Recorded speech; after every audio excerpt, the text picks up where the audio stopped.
What's up YouTube, and welcome to my pickups video for the month of July 2026.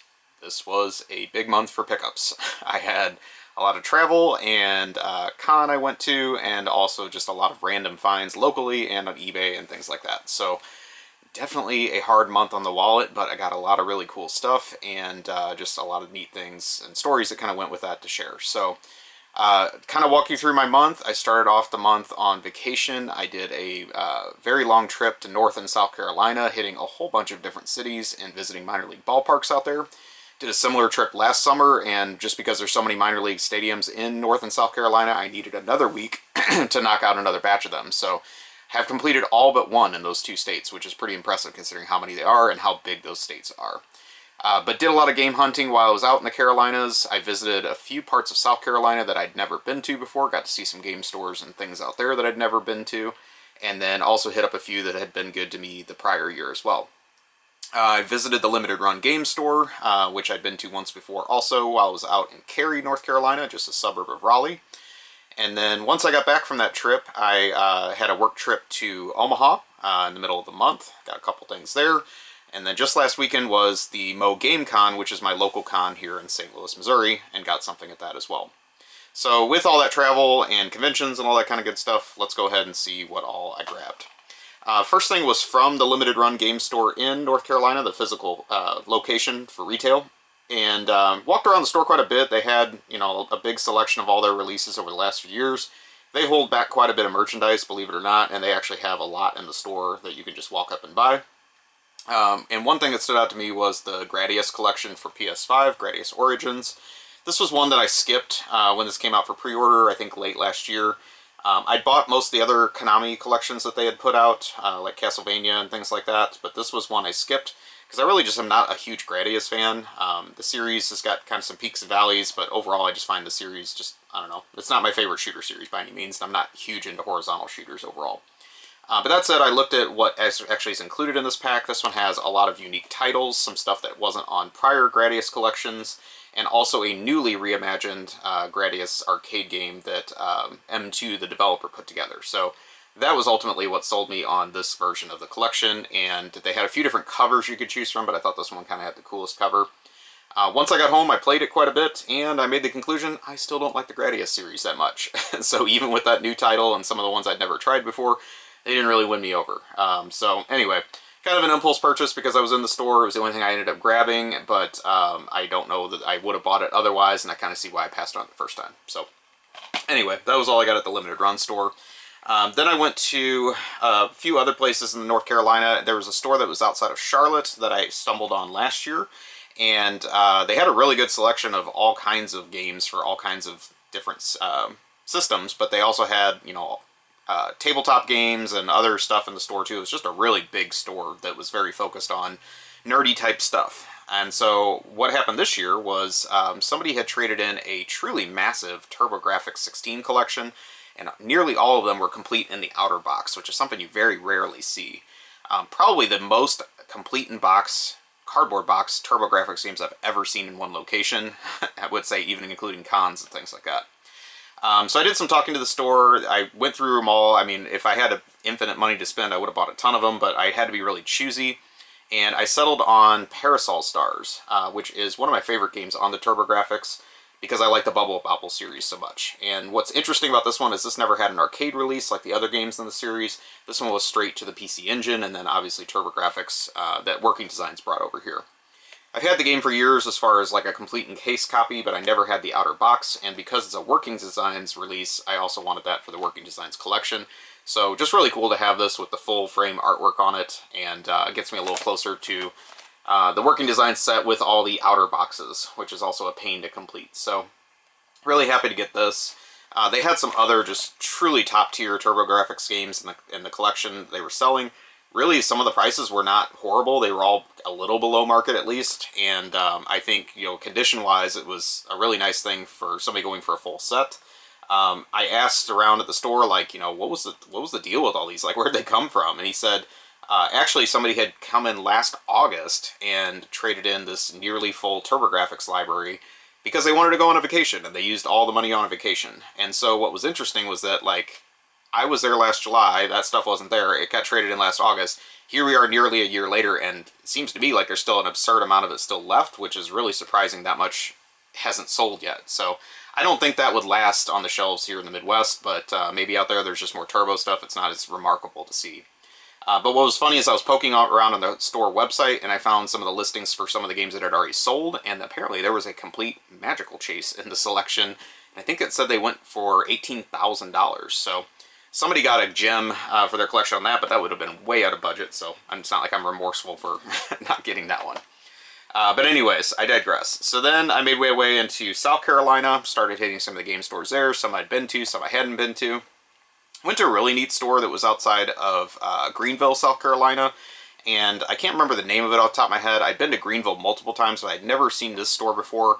It popped up on Google Maps, and I was like, I need to stop at that one. It turned out to be one of my favorites of the whole trip. They had just a really interesting library. The store organized the stuff in a very creative manner. A lot of things were like organized by brand in the rare case, but then also like organized by subsections of how obscure the system was, and they kind of took some pride into that. And they really had a good variety of just neat display pieces and things like that too. So talked to the owners there for a little while, walked around, and ultimately settled on this for the Super Famicom, which is a game that I'd kind of forgotten I wanted, and once I saw it at the store I said, oh yeah, might as well go ahead and grab that now. So this is Psycho Dream for the Super Famicom. It's, I believe, actually getting a licensed repro here very soon, if not already. But why this one was always interesting to me is that I collected the full set of Renovation releases for the Genesis and Super Nintendo, and this was actually intended to be the last Renovation release in the US. It had like prototypes that went out to magazines for reviews and things like that. They renamed the game in the US. I forgot what the US version of the game was supposed to be called, but ultimately when Renovation went bankrupt in the US, this got pulled with it. We never got it. And it's kind of a shame because it's a really fun action game that has some neat horror themes and like futuristic scenes and stuff like that. Gives a nice source of tension in the game as you play it. Not a super robust graphic game or anything like that, and the enemies are a little repetitive, but I will say that the designs of them are pretty cool and goes with the theme of just like this nightmare type scenario that you're going through and living through. Neat game developed by Riot, which is one of the developers that Renovation picked up titles from for release in the US. As well as like NCS and Messiah and things like that. So I think this would have been a really cool release as part of the Renovation library. It probably would have had completely different artwork with some like hideous US drawn characters on the cover. I would have been all in for that, but happy to get this either way. It does not have a lot of text in it whatsoever, so it's very easy to pick up and play with no knowledge and having the game be in Japanese. So happy to get this. Again, just kind of a unique find that wasn't on my list necessarily, but when I saw it in the store I had to go ahead and grab it. So after that, I was pretty happy about my trip already, got some really neat things, stuff that I wouldn't normally find, and then I go to one other store in South Carolina in Columbia that I had never been to before, because I'd never been to the state capital before, and they had something on the shelf that was just calling my name because I said, I won't be able to find another one of those. So this was my biggest purchase of the month by far. I did a lot of just deciding in the store, like, do I really want to do this? I actually ended up making them an offer on it, which I normally don't do that in retail stores, but I figured due to the price of it, they might be open to that. The owner lady came out, she was kind of back and forth about it, and she's like, you know what, that's fine. Like, we've already sold some other stuff from the trade-in, so yeah, we can work with you on that.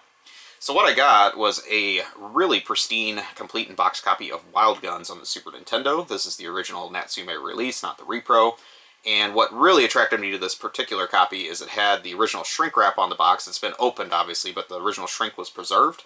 And what I thought was even more cool than that is it has an original Electronics Boutique price sticker on the shrink wrap.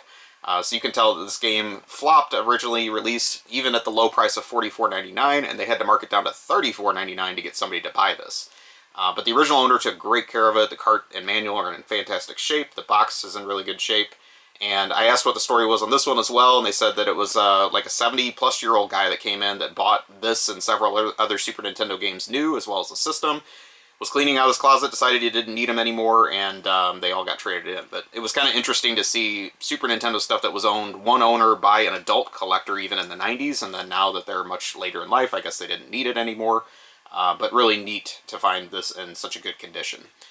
This was one of the late-release Super Nintendo games that was made in Mexico, and if you collect Super Nintendo, you know like the Made in Mexico cartridges are much more prone to damage. And usually when you see this game, it's got rental store stickers all over it, or the labels tore up from just it being, you know, made a little more cheaply. This one is not like that at all. It's super clean, and I was like, you know what, I will pay a little extra for condition on this one, because I will not find another one this nice, even comparing to some of the listings I see online on eBay and things like that. So really happy to have a pristine copy of this in the collection. It was a hurt to the wallet, but I also just said, you know, I got to do what I got to do, because when will I find another one that nice? So very happy to get that. So that got me out of the Carolinas pretty much from that stuff.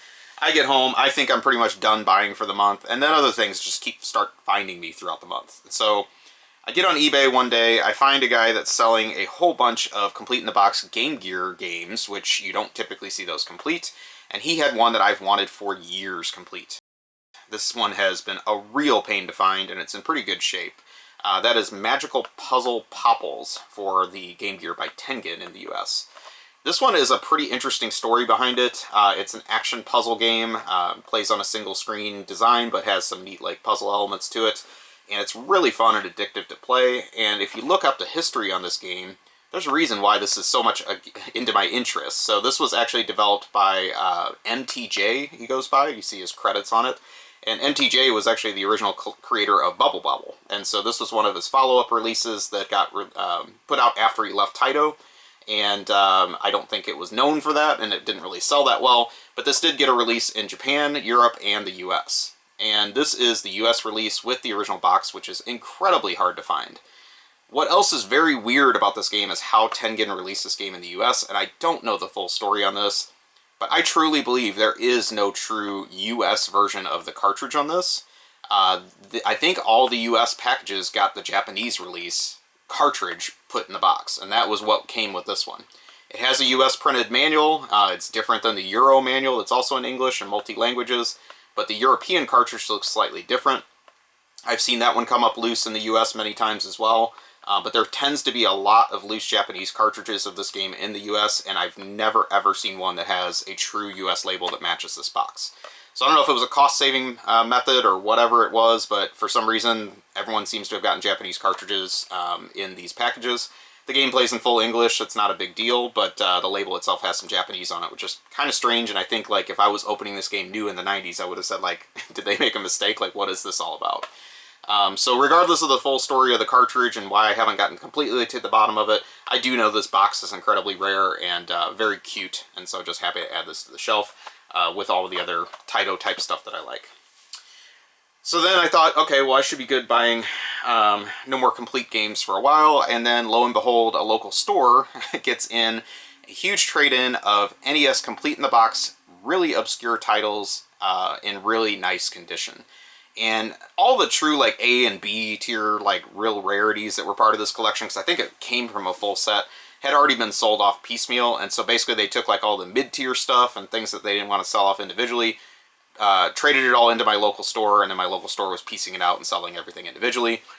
They were also participating in MoGameCon a couple weeks later, and they said basically like, we're not going to list this stuff online. If you want to come pick it in our store between now and the con, feel free, but then the goal is to just sell anything else that's left at the con. So me and a buddy went up to the store the same day, and we said we better go see what's there before everyone else gets it at the Vultures. So I got a couple unlicensed games that are in nice shape and things you don't typically see. This is Impossible Mission 2. It's a really weird release because this is an unlicensed game and it has 3 different cartridge variants and 2 different box variants at least. So what is weird is this game was released by American Video Entertainment that did a lot of the unlicensed games. The box art for that one's completely different. Then you have this version that is like the Epix SEI version, and it has a cartridge that's unique to it. And then there's like a reissue of this that has an even more plain cartridge that is also related to this version as well. The game itself was like a European computer game, I believe, and then it got, you know, brought to the NES. Not really my thing. The artwork on this is honestly pretty weird, and the AVE version of this has more attractive artwork, so if you want it for that, it's probably a better reason to track that version down. But I now have all 3 versions of the cartridge loose, and then I've got 2 of the versions complete. I think the 3rd version actually has the same box as this, so I just would need like another one if I wanted to chase that down. But the manual on this one is unique as well, so just nice to have this one complete, and a very strange game. The other thing weird about that one is there must have been a ton of unsold copies of that, because you can find that game new in the box very, very easily. But honestly, I preferred to have one like this was opened and I could go through it and things like that. So interesting to get that one. That one wasn't terribly expensive. And then the other one I got is way rarer. I don't think I've ever seen this game complete in the box. It's not like on everyone's top list of things they're looking for, it seems like, but I know it's a very hard one to find. And that's Rad Racket Deluxe Tennis 2. I don't know what the first Rad Racket was or what system it was on. It wasn't on NES, but this is one of those American Video Entertainment releases. It has really goofy box artwork on it. I don't remember much about this one. I got the cartridge a long, long time ago, but this one is complete with the manual and everything, and so wanted it to go for my manual set, and I figured might as well have a box for it, and just, you know, how absurd and weird this one is. This is another one that was heavily purchased by rental stores, so a lot of times you see this one has rental store stickers all over it. This one doesn't, so apparently an individual actually bought this one back in the day, and just nice to see this one in pretty intact condition with that. But yeah, one you don't typically see for the NES that people don't talk about, and if you're going for an unlicensed set, it's one you would have to track down. So those were the two I limited myself to. There were other things that I absolutely wanted, but my god, I was already like spending a fortune this month, so I had to taper it off a little bit and say, nope, those are the two I'm going to go ahead and grab from that lot.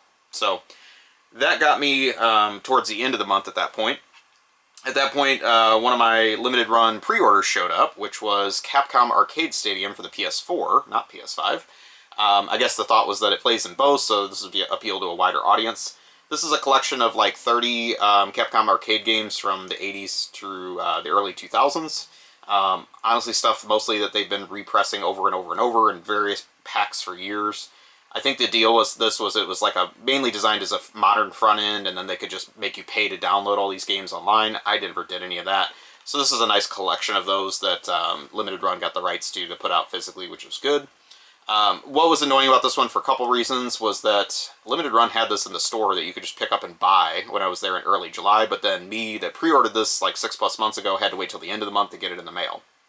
Something's a little fishy with that. So I know I don't live near the Limited Run store, so it's not like I can just pop in and get stuff, but I do think that's a little annoying that you take people's pre-order money and then you put the stuff out for sale locally much earlier than people can actually get fulfilled.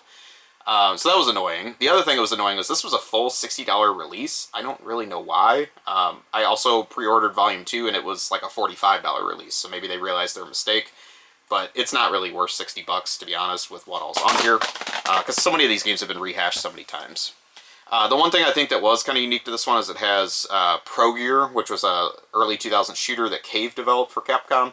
I don't think that's been on any other packs prior, so that's actually a really fun game, and I was happy to see that on here. So I've been playing that probably more than the other stuff, but the way that they patchworked this collection together, I think it was mainly to make room for like the sequels and things like that. So Volume 2 actually should be showing up pretty soon, and I'll compare how that one holds up overall. I don't think I'll be playing this one a whole ton, and it probably really wasn't worth the 60 bucks. But anyway, moving on. One other thing I got from the Carolinas, this was a video game store I stumbled in. I'd never been to before in a small town, and they had a lot of console stuff, but they actually had a lot of arcade and pinball things. They looked like they repair those as well. And they were also selling just like random loose manuals for arcade stuff. And so I found, it's kind of gross, but I found a arcade manual for the arcade game Mercs, and I do have the board for this, so I just figured I'd throw it with my arcade board since this was just a couple bucks. Kind of also interesting, Mercs is on that Capcom collection, but for some reason the US version Mercs is not on it. It only has the Japanese version. I can't explain that at all. So I may keep my arcade board because they couldn't even get that one right for the home release years later. But pretty cool top-down run and gun. Not like A tier, but you know, a good arcade quarter muncher. And I've played the arcade version quite a bit, so I figured might as well grab the manual. And then the last thing I got this month was some magazines. So like I said, I did make a work trip to Omaha. Didn't really find a whole lot of game stores that I hadn't been to there or anything, and there wasn't a whole lot of games I wanted. But one does sell used magazines, and they had some EGMs I didn't have, so kind of some random ones I got. April 92 Street Fighter 2 issue. I got a January 93 issue for Hyperstone Heist on the Genesis. Got some kind of cool artwork on it.